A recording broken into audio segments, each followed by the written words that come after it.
I got a question for you guys. What does the MSI X870E Godlike and the Silverstone RM44 have in common? Well, the simple answer is this one can go into this one. And that's exactly what we're going to be doing today. I've been teasing my rack mount gaming PC for such a long time, and I saw in the comments that someone dared me to actually use this board for something. So guess what? I'm using it for my own gaming PC. Let's do a rack mount gaming PC build, and I want to kind of explain to you guys how this is going to work in my office without giving away too much, because I've got a whole video coming with my new office setup. But yeah, let's do a build.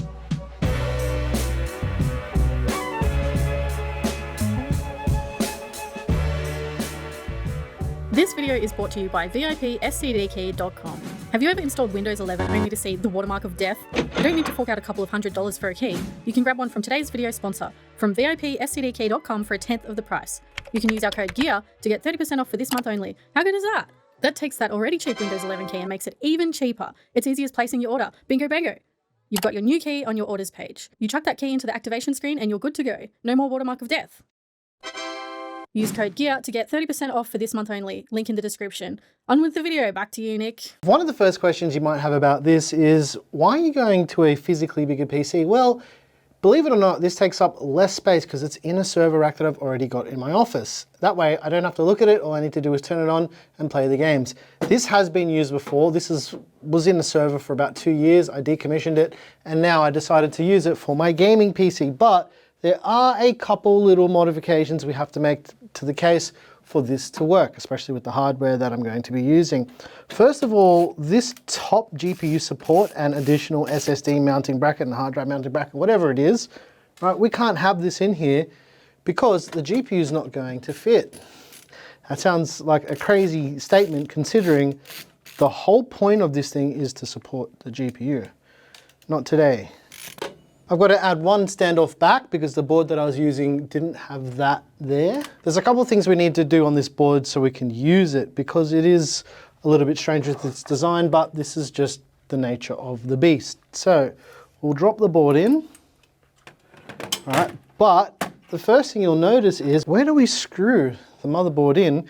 Half the screws unexposed. What we need to do now is pull off all of the heat sinks, all right?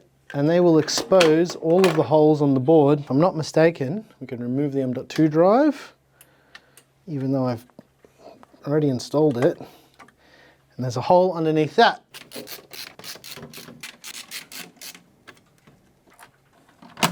And now we can put all of these heat sinks back in. And now we'll move on to the power supply, which is really interesting. For the power supply, I wanted to try something a little bit more experimental than I usually would. This is called the Cooler Master X Silent Edge 1100 Platinum. This, my friends, is a completely fanless 1100 watt power supply.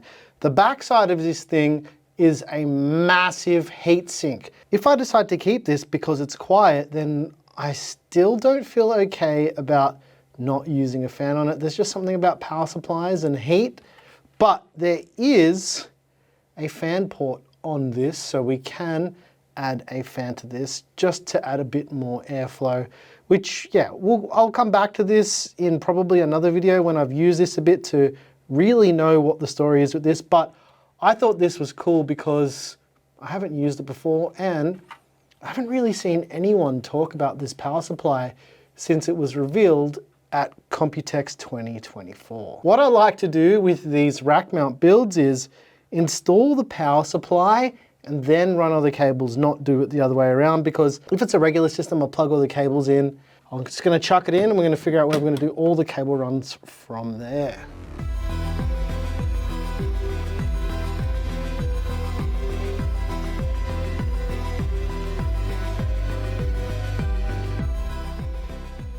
The cooler I'm using in this build is the cooler that was in here before when I was using this as a server. I honestly can't remember. It's a deep cool cooler. It's a 360mm liquid cooler, and I've got scythe fans on it. These fans are excellent. Klaire did a really good job of cleaning them up. And we're gonna front mount it with the tubes up. Now, before I hear any comments with people saying, oh, the tubes are up, keep in mind, this is a rack mount system, and it doesn't matter if the tubes go up or down in a rack mount system because it's laying flat on its side in this orientation, right? It is not a tower case at all. I don't know why I keep clicking that. I'm probably gonna take that out because that's really annoying. Get out of here, intrusion detection switch. You are really annoying. It does have RGB, but I'm gonna do a modification to that in a moment, but it mounts to the front of this case. This is one of the best cases for 360mm liquid coolers in a 4U form factor. It's really, really good. And essentially how this works is, with mounting at least, it's got like a front door on the front, and we just fold the door down, and we just whiz her up from the front. Kind of like your mum. She gets whizzed up from the front. What? Does that not happen? Before we continue, there's one modification that I really like doing to liquid coolers now, and I've shown this in a previous video, but you'll see here that this cooler has proprietary RGB connector, and I'm just never going to use RGB in this because it's rack mount. So we're going to get our little friends out, and carefully we are going to cut this very useless wire away. We're going to throw it in the bin. Hopefully I cut the correct one. Yep, and then we still have the power for the pump. I'm using my favorite new thermal paste called Polytherm. This is a Thermal Grizzly brand. This stuff has been really, really good and highly, highly recommend it. This is called the Polytherm X10. All right, so we're just gonna do what we usually do. For Ryzen CPUs, this being the 7800X3D, I'm going to put a big P-dot dab of thermal paste in the center, which is more than adequate for this.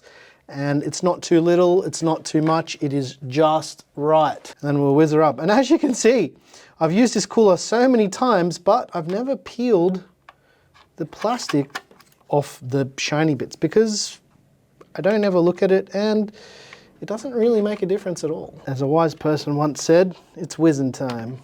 I'm that wise person. It's always wise to whiz before you whiz yourself away. Last but not least is the GPU. This is the Asus ROG Strix GeForce RTX 4090 Ava 2 edition. And this is an absolute behemoth of a GPU. And the only way this GPU works in this case is with a little secret. Now, I've designed this whole build to be expandable in the future. If I decide to change out the graphics card at some point in time, it's going to be quite easy to do this because rack mount cases are very, very easy to work on because there's nothing really in the way that's blocking any of it. And this power supply comes with a very special 12-volt high power cable. A right-angled 12-volt high power cable that, believe it or not, allows me to plug it in with no issues whatsoever, and so the side panel can go back on. Otherwise, if it was a regular 12-volt high power cable, it just wouldn't fit. So I have test fitted this already because that's what I like to do, but the way I found to do this the best way is to just plug it in like this, and you can kind of tuck the cable over and back this way, and it's not going to get in the way of the fans of the GPU. And there's enough space here to now close the side panel. It is incredibly tight. There's only a couple millimeters in it, but this allows it to fit in here just about right. Lastly, we need to install the rails because again, this is being rack mounted. So we're actually using the same rails that we use for the RM52 because they are the same for the 44. Now you can see the 12-volt high power connector for the graphics card is sitting just in line with the side panel. And believe it or not, I test fitted all of this before filming, so I didn't waste my time making a video just to be disappointed by everything. So now we just put that side panel on, slide it into place, and we're good to go. It all fits. I don't typically put the case screws in because I'm always tinkering with stuff and it's easier just to slide it out of the rack and just pop the lid off than have to put a screwdriver in on this side, which is closest to the wall, which I just can't open. So yeah. All right, ladies and gents, here it is, the moment of truth. There's a couple ways to do this, and just don't do it this way. But because I'm kind of on the floor by myself, this is how we're doing it. I'll line it up with these rails, kind of sit it on the edge, and with a bit of luck, we got it. That was pretty easy. Now, we'll push in these little blue tabs. I've got a secret little cable here. This is a fiber optic DisplayPort 2.1 cable that runs from this rack in the wall to the other side of my office, so I can use my current gaming setup, but have this PC in this rack. And that's what I've been wanting to do the whole time since starting to build out my new office a year ago, which I still haven't really shown you guys. 2025, I've got an office tour coming because there's just a couple more things I need to add. But yes, this awesome DisplayPort 2.1 fiber optic cable, I will link this in the description. It's not cheap, but it's freaking awesome. The awesome thing about this being in the rack now is if I want to use this PC not for gaming, I can use my other setup. All right, let me show you how this works in practice. Like I mentioned, I've got that DisplayPort cable that runs in the wall from one side of the office to the other, and it doesn't seem so sophisticated, but the gaming PC is now installed in this rack right here. This is typically my editing setup, but I have a KVM, so you can see that both of these monitors are illuminated. This is typically where I'll play games, but this is just to prove how it works. I will drag this screen, you can see moving here, I'll drag it to the other side of the office, right? So that means I can basically pick either setup to use this computer on now, which is what I've wanted to do this entire time. I think this is so freaking cool, and it's such a simple thing, but if I want to use this setup on its own, I just don't turn that monitor on, or I'll have it connected to my Mac like I usually would, which has got its own KVM, and then I'll turn this on and then use this setup, or vice versa. Or I could just be a baller and use both monitors at the same time. It is so freaking cool that I can have one computer on both sides of the room now, so I can use it on any setup that I like. And it's got me thinking of other ways to do this as well. So stay tuned, because next year I'm going to show you this whole setup, because you can only see half of it, and there's a lot more.